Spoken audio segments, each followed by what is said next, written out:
प्यारे विद्यार्थियों नमस्कार।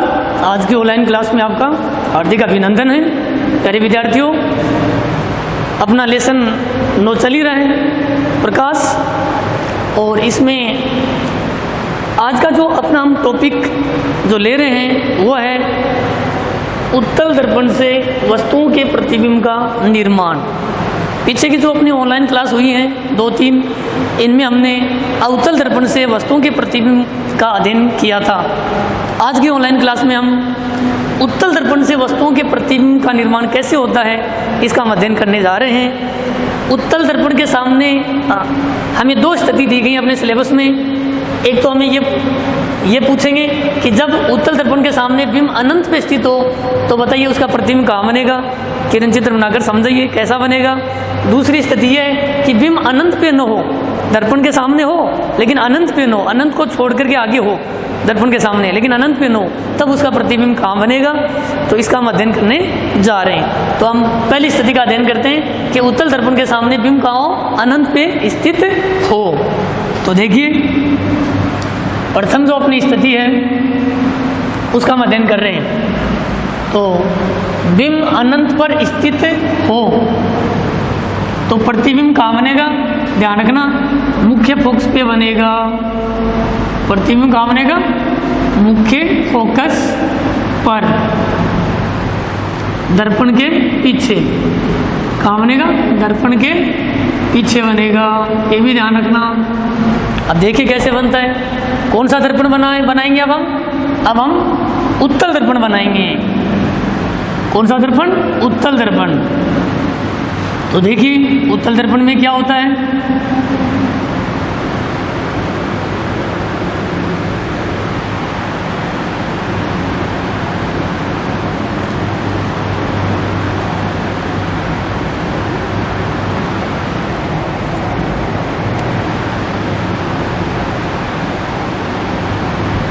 ये कौन सा दर्पण है, उत्तल दर्पण। और उत्तल दर्पण के कौन से भाग पे पॉलिश होती है, उत्तल दर्पण के अंदर धसे भाग पे पॉलिश होती है। और जो बाहर का भाग है वो किसका काम करता है, वो परावर्तक पृष्ठ का कार्य करता है। ये ध्यान रखना आप अच्छी तरह।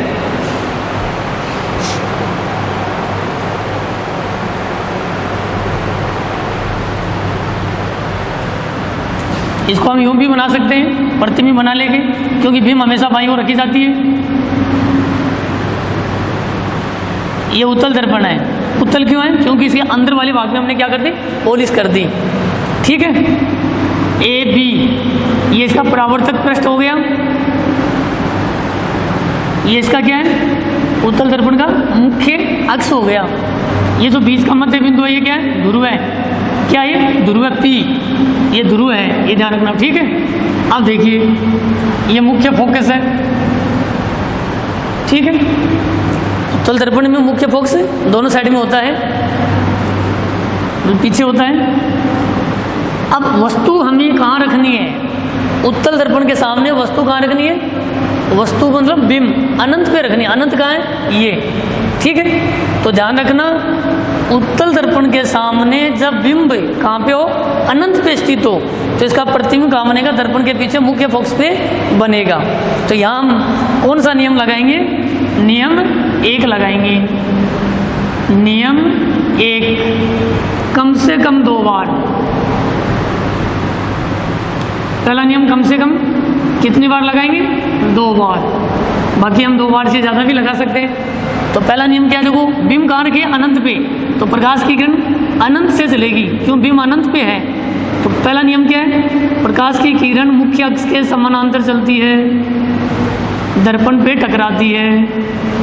अब ध्यान रखना जब प्रकाश की किरण मुख्य अक्ष के समानांतर आकर दर्पण पे टकराती है, मतलब आपतित होती है, तो ये उत्तल दर्पण है, ये इस प्रकाश की किरण को क्या करता है, फैला देता है, मुख्य फोकस की दिशा में अपसारित कर देता है, इसको फैला देता है। तो ये प्रकाश की किरण मतलब इधर चली जाती है, इसको इधर अपसारित कर दिया।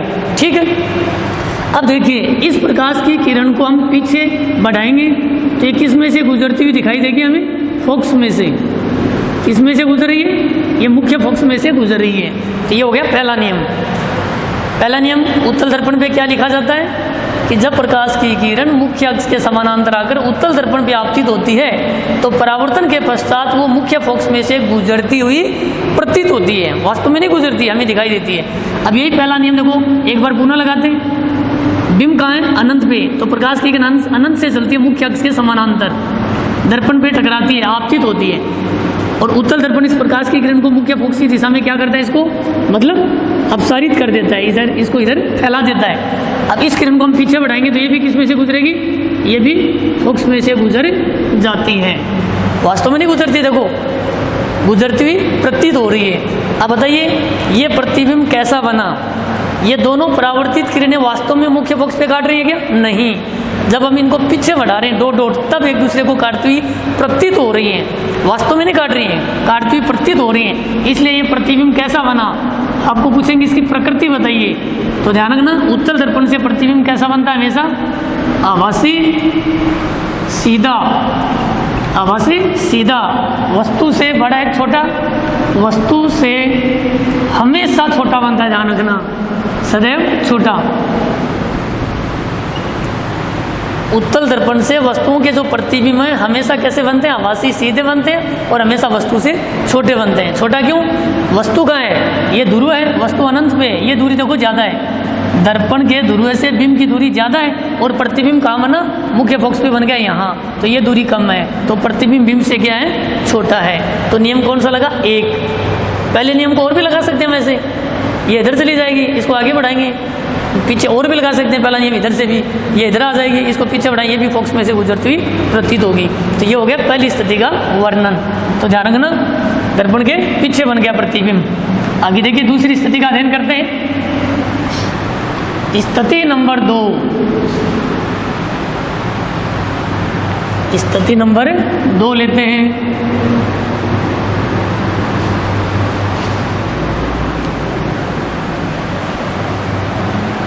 दूसरी स्थिति है बिंब अनंत पर न हो, मतलब दर्पण के सामने वस्तु को कहाँ रखेंगे? अनंत पे नहीं रखेंगे, अनंत को छोड़ करके बाकी दर्पण के सामने रख देंगे, ठीक है। तो इसका प्रतिबिंब कहाँ बनेगा? दर्पण के पीछे बनेगा, P व F के बीच, P व F के बीच बनेगा प्रतिबिंब, मतलब ध्रुव और मुख्य फोकस के बीच बनेगा प्रतिबिंब, दर्पण के पीछे बनेगा, ये ध्यान रखना। प्रतिबिंब कहाँ बनेगा? दर्पण के पीछे। चलो बनाइए। ये अपना उत्तल दर्पण है। उत्तल दर्पण की क्या पहचान होती है? वह दर्पण जिसके अंदर दसे भाग में परावर्तक पदार्थ की पॉलिश होती है, तो वह है उत्तल दर्पण। और इसका उभराव भाग ये परावर्तक पृष्ठ का काम करता है, मतलब प्रकाश की किरण इस उभरे भाग पे आकर के आपतित होती हैं। ये इसका मुख्य अक्ष हो गया, ये ध्रुव है P, और ये हो गया मतलब मुख्य फोकस हो गया, मान लो इधर मुख्य फोकस ये हो गया, ठीक है, ये मुख्य फोकस हो गया। अब बिंब अनंत ये है, तो हम बिंब को कहाँ रखेंगे? अनंत पे नहीं रखेंगे। चलो यहाँ ले लेते हैं अनंत, ये अनंत बिंदु है, तो बिंब अनंत पे नहीं होनी चाहिए, अनंत को छोड़ के रख दो। चलो यहाँ रख देते हैं, अनंत से आगे रख देते हैं। बिंब का नाम है MN, मतलब कोई भी नाम दे दो आप। ये बिंब है दर्पण के सामने जो अनंत पे नहीं, अनंत को छोड़ के रख दिया हमने। पहला नियम क्या है? प्रकाश की किरण मुख्य अक्ष के समानांतर चलेगी और दर्पण पे टकराएगी, आपतित होगी, और ये उत्तल दर्पण इस प्रकाश की किरण को मुख्य फोकस की दिशा में क्या कर देगा? अपसारित कर देगा, इसको फैला देगा, और इस किरण को पीछे बढ़ाएंगे तो किस में से गुजरेगी? डॉट डॉट, ये फोकस में से गुजरती हुई हमें दिखाई देती है। तो ये है पहला नियम। अब देखिए, अब यहाँ लगेगा नियम अपना कौन सा? अब यहाँ अपना नियम लगेगा ये वक्रता केंद्र दर्पण का, ठीक है, क्या दर्पण का? वक्रता केंद्र बिंदु। तो अगला नियम लगेगा प्रकाश की किरण वक्रता केंद्र बिंदु में से चलती है,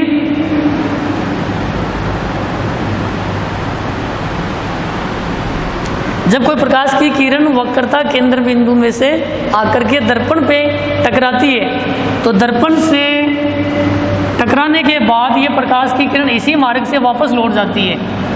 मतलब आने का मार्ग भी वही है और जाने का मार्ग भी एक ही है। प्रकाश की किरण वक्रता केंद्र से हमें आती हुई दिखाई दे रही है, प्रतीत हो रही है और दर्पण पे टकराती है, तो परावर्तन के बाद ये वक्रता केंद्र से ही वापस गुजरती हमें दिखाई देती है। तो देखो ये परावर्तित किरण देखो इधर आ रही है, ये परावर्तित किरण देखो इधर जा रही है, तो ये दोनों किरण देखो यहाँ एक दूसरे को काटती है, एक दूसरे को यहाँ काट रही है, वास्तव में नहीं काट रही है, काटती हुई प्रतीत हो रही है। तो दोनों किरण जहाँ काटेंगे वहीं प्रतिबिंब बनेगा। ये प्रतिबिंब बन गया। एम ऊपरी रहेगा, एन यहाँ नीचे आ जाएगा, एंड है। ये बिंब है और ये बिंब का क्या बन गया? प्रतिबिंब। ठीक है।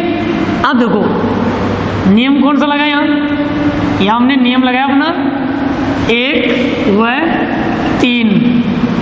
ये किरण चित्र हमने नियम 1 और 3 लगा के तैयार किया है। ठीक है। और प्रतिबिंब कैसा बना? प्रतिबिंब की प्रकृति बताइए। तो ये प्रतिबिंब आभासी सीधा या वास्तविक उल्टा? तो ये आभासी सीधा है, आभासी सीधा। ठीक है। और वस्तु से छोटा या बड़ा? वस्तु से काफी मतलब छोटा ही। और उत्तल दर्पण से हमेशा प्रतिबिंब कैसे बनते हैं? छोटे ही बनते हैं। ये आप ध्यान में रखना। तो आभासी सीधा और वस्तु से छोटा प्रतिबिंब बनता है। तो बिंब कहाँ रखी हमने? अनंत पे न रख करके अनंत के पहले रख दी दर्पण की ओर। तो प्रतिबिंब कहाँ बना? ध्रुव और मुख्य फोकस के बीच। ये लिखा देखो P और F के बीच बनेगा, दर्पण के पीछे। और आभासी सीधा और वस्तु से छोटा बनता है। तो प्यारे विद्यार्थियों, उत्तल दर्पण से प्रतिबिंब का हमने निर्माण किया है। उत्तल दर्पण से हमें 2 स्थिति दी गई हैं, इनका हमने अध्ययन कर लिया है। तो दर्पण से अवतल और उत्तल दर्पण से जो प्रतिबिंब अपने सिलेबस में दिए हुए हैं, ये सारे हमने क्लियर कर लिए हैं। तो इनको आप अच्छी तरह से मतलब घर पे इनका अध्ययन करना। तो प्यारे बच्चों, आज की ऑनलाइन क्लास में इतना ही काफ़ी है। इससे आगे का जो पार्ट है वो अपनी अगली ऑनलाइन क्लास में हम लेते हैं। धन्यवाद।